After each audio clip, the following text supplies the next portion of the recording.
I didn't get flipped over to the countdown. That's right. We don't need a countdown today. We're too good for that anyway from that part. Hey, everybody. Good afternoon. Good morning. Still this morning at 10:52. Hey, good morning, everybody. It's Nick, Josh, and Phil, all from Hambelton Racing, with a quick live update today. Did a little changing on some technology here, and just want to make sure that everything's working good there as well. So exactly. So I just put some things in there together. Nick, you were just up at Eagle Raceway Monday night, right? Or Tuesday night? Tuesday night, we're at Eagle Raceway for the High Limits, Kyle Larson High Limit Sprint Car Series. Him and Rico put on a show, didn't he? It did not disappoint. You know, Brent Marks started on the front row, ran second forever, finally got by Rico, got to the lead, and I mean, he was sickling the top really hard. And there was a big old hole getting into one, and he was, I mean, it was the fastest line, man. He was playing with fire, and I don't know, about halfway through, he hit that hole leading the race, and it turned the car the wrong direction, and he junked it right there. And who did? Brent Marks from Pennsylvania. He was leading it, and oh, really? He endoed it, and that put Kyle in the lead because he had got to second. So he was beating Kyle, huh? Yeah, and then he and Kyle and Rico exchanged slide jobs for most of the rest of the race, and it was a lot of fun. So Eagle Raceway is an awesome place. You know, that track is we've been to it multiple times, but just as far as the facility, it's kind of out there on its own little secluded area, about 20 miles east of Lincoln there, and it's definitely a nice facility. It seemed nice as far as the stands. Yeah, it's a really nice facility. Roger Hayden and his group, they do an awesome job putting on just their weekly races to their specials, and they host the Race Saver Sprint Car Nationals there every year. And yeah, I mean, best concession food, best drinks, best fan experience. It's awesome.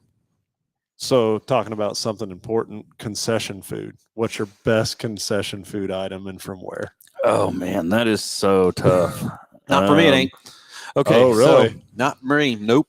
Yours is Chili Bowl Philly cheesesteaks.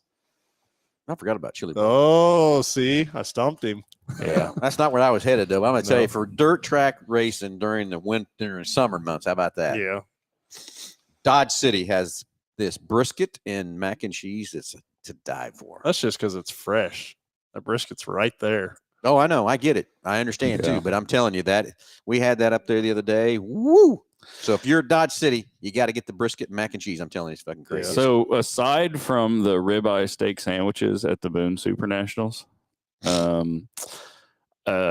early in my racing days, I had a short stint in micro sprint racing. I was going down to I-44 Speedway in Oklahoma City, and they had the best big double cheeseburgers. I mean, and corn dogs, big old corn dogs. I mean, all of it was like homemade, and that was probably the best concession food at the time. But so they got the show on the Food Network. It's like Diners, Drive-In, and Dives. Love it. Yeah. So we're gonna do one with you, and we're gonna do dirt track and concession stands or something. I'm in. Let's do it. We're gonna do it. Race and fuel and concession stands or something. I don't know. We'll come up with a clever name. If you've got one, let us know what that name's going to be. We're going to do it. We're going to do it.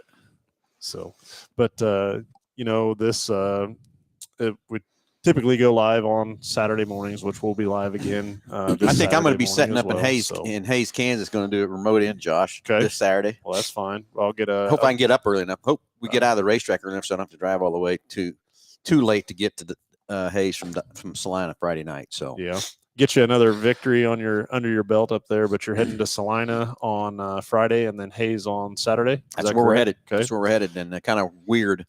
Been all week with that car just sitting in the trailer because we had it in the trailer ready to go race last week, and that Mother Nature took us out and everything. I know we need rain. I apologize for that too, but it can rain every day but Friday and Saturday. Okay. Because we need to go racing. So, it makes me a little nervous. I'm going to pull the car out of the trailer tonight. I just got to start it and run it. I just got to get it out of there. It's been kind of a weird week not having to work on a race car and everything else. But from MH Ford, the racing side of things, fixing to get busy. Yeah, fixing to get busy for sure. So this week, I know we're headed to Enon. Enon Saturday night, Salina, of course, Friday night. Wednesday morning, the guys are leaving to head to Bandamere Speedway in Denver for the double divisional event for NHRA Division 5.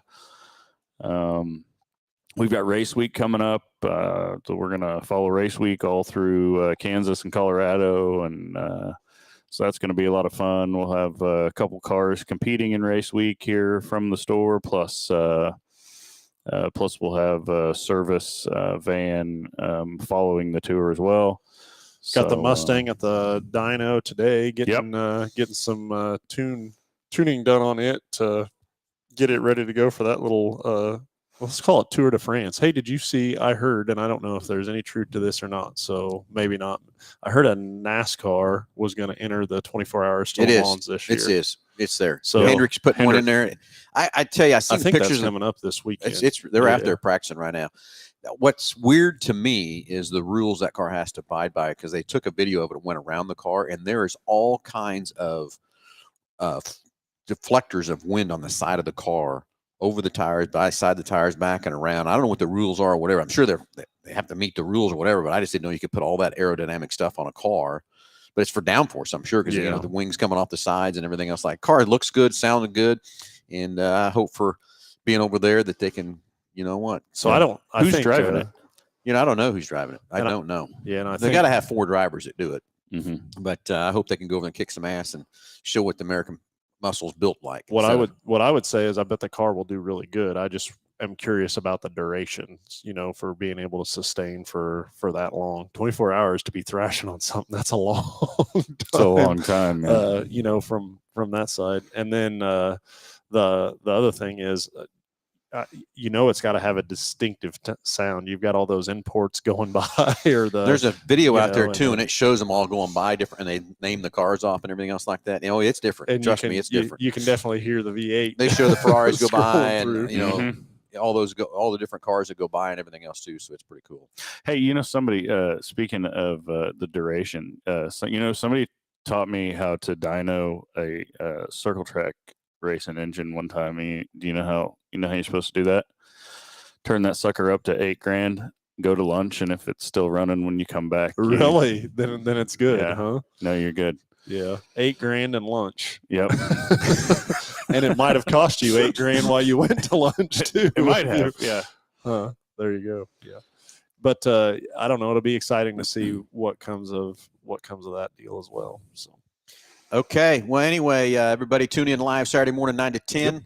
We'll take your calls and everything else like that. Get a great price package valued over $130 for everybody there too.